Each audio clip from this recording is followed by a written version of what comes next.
welcome back to Gnosis alias Cakradiva. Gnosis? Cakradiva reinkarnasi dalam pembahasan alur cerita Solen 2 Justru Tangman episode ke-60. Waduh ya guys ya, pokoknya semangat banget nih. Apa sih yang bikin semangat bang? Pokoknya ikutin ya. Nah seperti biasa kita review dulu pembahasan alur cerita sebelumnya yang menceritakan bagaimana Yuho telah mengikuti Wandong ke markas besar Sekte Hautian dan bertemu dengan dua ketua sekte yang bernama Newtian dan Titan, di mana dua ketua sekte Hautian tersebut sebenar-benarnya merupakan reinkarnasi manusia dari raja dan kaisar hutan pertarungan bintang, Daming dan Erming. Sayangnya kunjungan Yuho ke sekte Hautian tidak berjalan dengan baik karena setelah diberikan kamar es oleh Wandong, kekuatan spiritual Sunu langsung meningkat drastis dan terancam meluluhlantahkan seluruh sekte Hautian. Di episode kali ini kita akan melihat bagaimana upaya Abah Hilai Kesi bersama dengan Newtian, Titan, Tianmeng, Bingbing, dan juga Yuho untuk meredam ledakan kekuatan Sunu yang berujung pada pengorbanan pecahan jiwa terakhir Abah Li serta kemunculan sosok yang membagongkan dan enggak kita duga sama sekali sebelumnya. Siapakah sosok membagongkan itu? Tanpa lama-lama langsung aja kita terobos.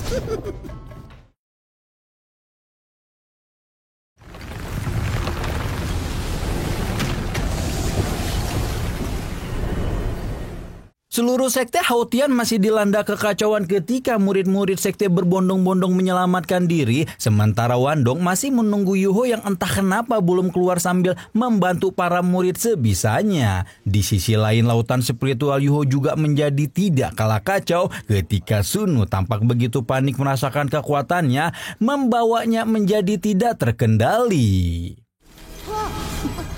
Menurut Abah, setelah Yuho menyerap sumsum giok es dan Tianmeng membuka segel kekuatan spiritualnya, kekuatan jiwa Sunu meningkat terlalu cepat dan hal itu menyebabkan pergejolakan ekstrim hingga membuat segel yang dia pasang untuk Sunu terhancam hancur. Dan benar saja tidak lama setelah Abah berkata demikian, pergolakan kekuatan Sunu menjadi semakin tidak terkendali dan segel emas yang Abah pasang meledak hanya dalam satu kedipan mata. Sunu merasa begitu frustasi memikirkan betapa ledakan kekuatannya akan membawa semua orang dalam bahaya. Tidak hanya Yuho, seisi kos-kosan laut spiritual pemuda itu, bahkan juga murid-murid sekte Hautian yang tidak tahu apa-apa. Sementara itu di dunia nyata Wandong sedang berusaha masuk ke dalam bangunan sekte ketika Titan dengan tegas melarangnya, membuat Putri Tansan yang keputra-putraan itu langsung menunjukkan karakter pembangkangan.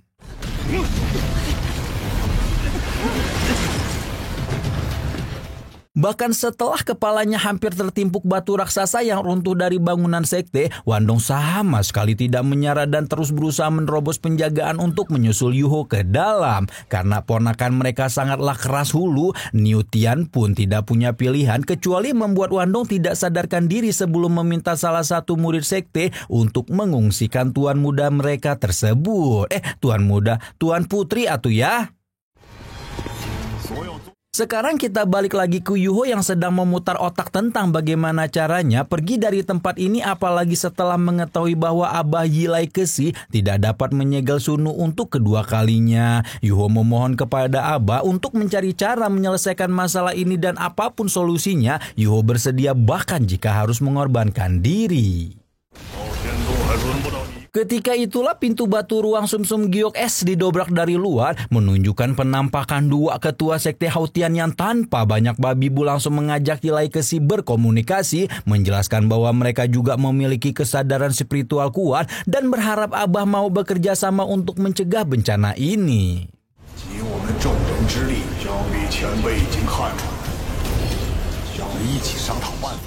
Tianmeng dan Bingbing pun menunjukkan persetujuan untuk bekerja sama, membuat Yuho semakin semangat dan yakin jika mereka mau mencoba, maka tidak ada yang mustahil di dunia ini. Berhubung semua orang di sekitarnya sudah menunjukkan ketersediaan untuk bertarung bersama, Abah Yi pun turut menyetujui ajakan tersebut dan dengan demikian upaya pembendungan kekuatan Sang Ratu Kutub Utara pun dimulai.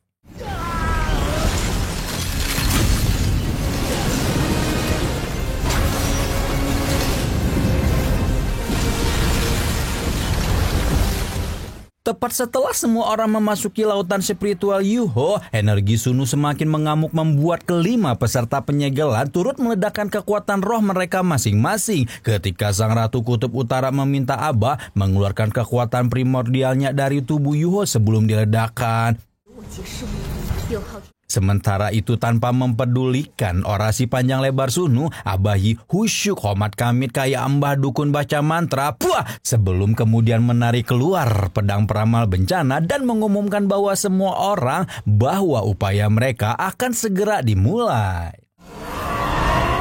Niu Tian dan Titan meledakkan kekuatan mereka sekali lagi diikuti dengan Bimbing dan Tianmeng sebelum kemudian semua kekuatan itu dipusatkan pada Yuho yang udah masang wajah kayak orang kebelet boker ketika menahan semua limpahan kekuatan luar biasa ini.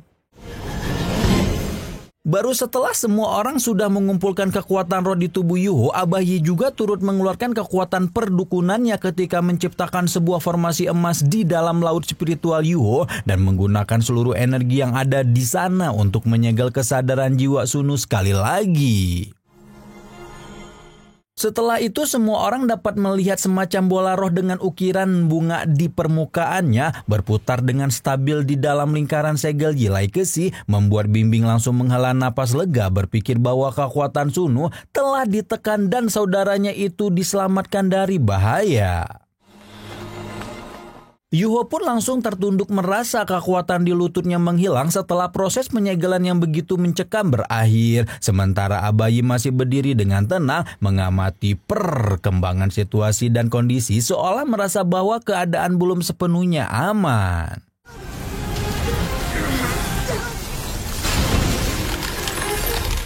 Dan benar saja apa yang dipikirkan Abah, segel yang dibentuk masih belum cukup kuat untuk menahan seluruh kekuatan dari monster roh berusia 700.000 tahun, membuat semua orang hanya bisa terbelalak terkejut melihat segel sekali lagi dihancurkan dan memaksa lautan spiritual Yuho kembali meledak dalam kekacauan.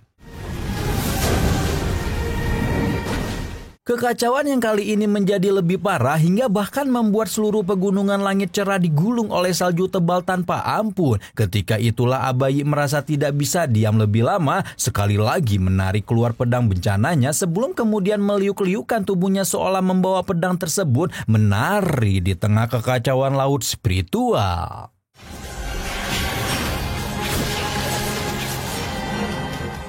Pedang terhuyun ke kanan dan ke kiri dalam tarian indah seolah mengikuti lambaian rambut perak dan jubah gelap Abah yang memecah malam. Abah menebas air di lautan spiritual dengan pedangnya, membuat tetes-tetes air terbelah tak kuasa menahan tajamnya pedang peramal bencana. Baru setelah menyelesaikan ukiran segelnya, Abah berlutut di tengah lautan spiritual dan meminta Yuho untuk mengeluarkan darahnya. Mendengar instruksi Abah, Yuho tanpa banyak bertanya menarik belati harimau putih dari ikat pinggang sebelum merobek ininya dan menyebabkan tetesan cairan merah menyatu dengan bola energi Sunu. Takut kena dolar.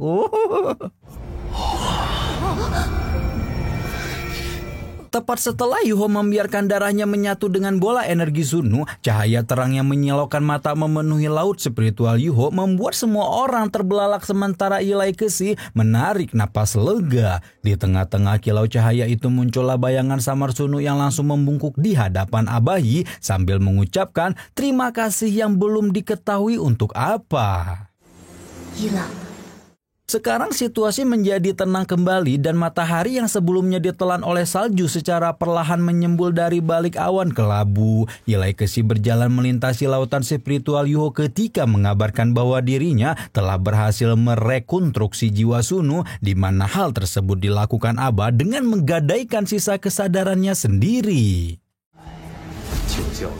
Niu Tian dan Titan auto memekik panik ketika merasakan betapa kekuatan jiwa Yilai Kesi menjadi sangat samar. Bimbing dan Tianming hanya terbelalak tidak menyangka Yilai Kesi akan menyelamatkan Sunu, sementara Yuho tidak kuasa menahan air matanya seperti tidak percaya bahwa sosok yang dulu sempat dia anggap sebagai ancaman sebenar-benarnya telah mengorbankan dirinya sendiri untuk menyelamatkannya. Tidak hanya dirinya namun juga semua orang. Yilai Kesi dengan dengan senyuman di wajahnya berkata bahwa dia telah melewati begitu banyak waktu di dunia dan mengorbankan nyawa untuk menyelamatkan hidup merupakan satu hal yang tidak akan dia sesali.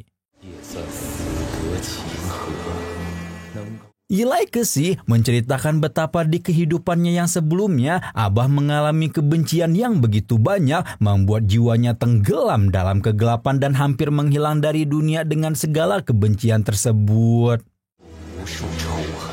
Karena itulah Abah merasa sangat bersyukur atas pertemuannya dengan Yuho, di mana meskipun waktu yang mereka habiskan tidak banyak, anak baik ini mampu membuat setiap kebencian di hatinya menghilang. Oleh sebab itu meskipun dia akan segera hilang dari dunia ini, Abah berharap Yuho dapat mengabulkan permintaan terakhirnya, yaitu bersedia dia angkat sebagai murid dan menerima jubah peramalnya. Mendengar permintaan Abahi, Yuho tanpa banyak pikir segera berlutut di atas kakinya membenturkan kepalanya ke tanah 3 kali sebagai tanda bahwa dia akan mengabdikan hidupnya sebagai murid Abah. Yilai Kexi menyunggingkan senyuman bahagia di wajahnya, berpikir betapa dia telah menjalani hidup yang panjang, dipenuhi cinta dan benci yang menyakitkan, dan sekarang ketika dirinya akan benar-benar musnah, Abah masih dikaruniai murid yang sempurna. Karena itulah Abah melantunkan suaranya untuk terakhir kali, meyakinkan Yuho bahwa dia tidaklah menyesal sebelum kemudian menghilang dan berubah menjadi ketiadaan.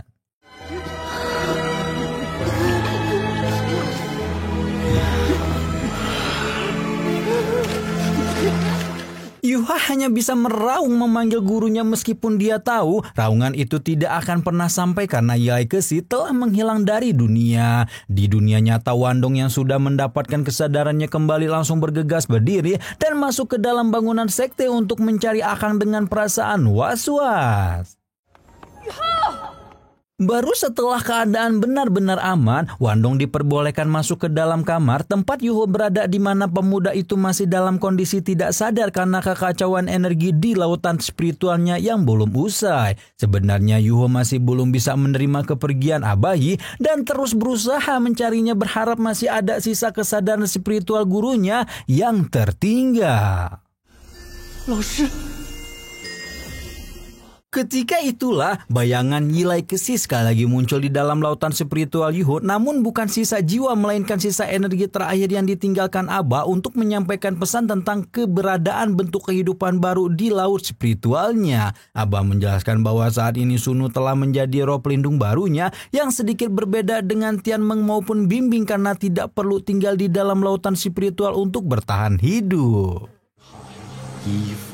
Abah juga telah mengikat Yuho dan Sunu dalam kontrak tuan pelayan, namun bagaimana berjalannya hubungan tuan pelayan ini akan tetap tergantung kepada Yuho setelah embrio Sunu menetas nanti. Baru setelah itu Abah mengucapkan salam perpisahan untuk terakhir kalinya, meminta Yuho untuk tidak menangis karena tangis adalah tanda kelemahan. Yuho hanya bisa meratapi kepergian Abah dengan kepedihan, dan tidak hanya Yilai Kexi yang mengorbankan seluruh sisa kesadarannya, Tianmeng dan Bimbing pun harus mengambil tidur panjang karena menghabiskan terlalu banyak kekuatan spiritual. Meskipun begitu, Bimbing yakin bahwa saat ini Yuho telah memiliki lebih dari cukup kekuatan untuk melindungi dirinya sendiri. Setelah itu Yuho tersadar dari tidur panjangnya dan merenung sedih ketika Wandong masuk ke dalam kamar dan bertanya, apakah pemuda itu baru saja kehilangan seseorang yang penting? Namun pertanyaan itu hanya melayang ke udara karena Yuho sama sekali belum sanggup menyinggung lagi cerita tentang kepergian Abahi, di mana dia bisa dikatakan menghilangnya sang peramal bencana adalah karena dirinya yang terlalu nafsu untuk menjadi kuat. Melihat Yuho begitu sedih, Wandong pun mengurungkan niat untuk bertanya dan berpamitan kepada calon lakinya untuk mencari cincin roh paling lama 3 hari dari sekarang. Yuho jelas bingung karena sebelumnya Wandong mengajaknya mencari cincin roh, namun saat ini pemuda kepemudi-pemudian itu tampak ingin pergi sendiri. Wandong kemudian menjelaskan bahwa lokasi pencarian cincin rohnya berada di tanah terlarang sekte dan oleh karena itulah Yuho tidak bisa ikut. Meskipun Yuho merasa ada yang aneh dengan Wandong, berhubung pemuda itu telah berkata demikian, Yuho juga tidak bisa memaksa lagi dan berkata akan menunggu Wandong sampai selesai mengambil cincin roh. Singkat cerita, Wandong pun bergegas untuk berangkat ke tanah terlarang, sementara Yuho, Niutian, Taitan, dan para murid sekte mengantarkan kepergiannya dari pintu gerbang. Nah, tepat ketika Wandong pergi, Yuho menunjukkan raut kesakitan dan setelah Niutan memeriksanya, ketua sekte Hautian itu hanya bisa terbelalak terkejut menyadari bahwa embrio Sunu akan segera menetas. Sementara itu di dunia yang sudah sama sekali berbeda dengan dunia tempat Yuho berada, sebuah bola cahaya kecil melintasi cakrawala yang dipenuhi dengan bangunan-bangunan indah di mana cahaya kecil itu tidak lain dan tidak bukan adalah Yilai Kesi. Beberapa saat setelah Yilai Kesi tiba, muncul suara lain yang mengucapkan terima kasih atas perjuangan Yilai Kesi menyelamatkan semua orang sampai mengorbankan kesadarannya sendiri. Karena pengorbanan itulah si sosok yang bersuara berjanji akan membalaskan budi kepada Yilai Kesi dan ternyata pemilik suara itu adalah Edan banget akhirnya. Tangsan yang kalian tunggu-tungguin keluar juga nih guys. Keluarnya beneran loh, no tipu-tipu, no clickbait, no baper-baper lah pokoknya ya. Waduh, real roller coaster ya episode ini. Abis dibikin sedih karena Abahi meninggoy, langsung dah kita dibayar kontan sama studionya dengan kemunculan Tangsan. Studionya masih antek-antek dajal nggak kira-kira nih?